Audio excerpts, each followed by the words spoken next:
And called black. I love being an American. I love being a black American. But as a black man in this country, I think it's a shame that every few years we get a change of name. Since those first ships arrived here from Africa, they came across the sea, there were already black men in this country who were free. And as for those who came over on those turbo boats, they were called nigger and slave, told what to do and how to behave. And then Master started tripping, doing his midnight tipping, down to the slave shacks where he forced he and great-great-grandma to be together. And if great-great-grandpa protested, he got tarred and feathered. And at the same time, the black men in the country were free, were mating with the tribes like the Apache and the Cherokee. And as a result of all that, we're a parade of every shade.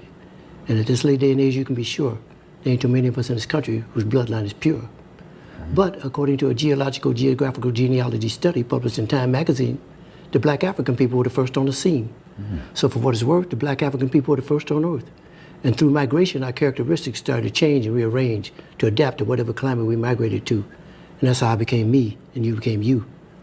So if we're gonna go back, let's go all the way back. And if Adam was black and Eve was black, then that kind of makes it a natural fact. Everybody in America is an African American. Everybody in Europe is an African European. Everybody in the Orient is an African Asian, and so on and so on. That is, if the origin of man is what we're gonna go on. And if one drop of black blood makes you black like they say, then everybody's black anyway. So quit trying to change my identity. I'm already who I was meant to be. I'm a black American, born and raised. And Brother James Brown wrote a wonderful phrase. Say it loud, I'm black and I'm proud.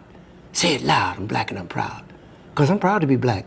And I ain't never lived in Africa, and because my great-great-granddaddy on my daddy's side did, don't mean I want to go back. Now, I have nothing against Africa. It's where some of the most beautiful places and people in the world are found. But I've been blessed to go a lot of places in this world. If you ask me where I choose to live, I pick America, hands down. Now, by and by, we were called Negroes. And after a while, that name was banished. Anyway, Negroes just how you say black in Spanish. Then we were called colored. But shit, everybody's one color or another. And I think it's a shame that we hold that against each other.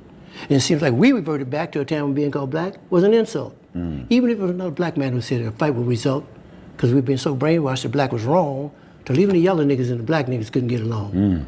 But then came the 1960s, when we struggled and died to be called equal and black, and we walked with pride, with the heads held high and the shoulders pushed back, and black was beautiful. But I guess that wasn't good enough, because now here they come with some other stuff. Who comes up with this shit anyway? Was it one or a group of niggas just sitting around one day, feeling a little insecure again about being called black, and decided that African Americans sound a little more exotic? Well, I think you were being a little more neurotic. It's the same mentality that got Amos and Andy put off the air.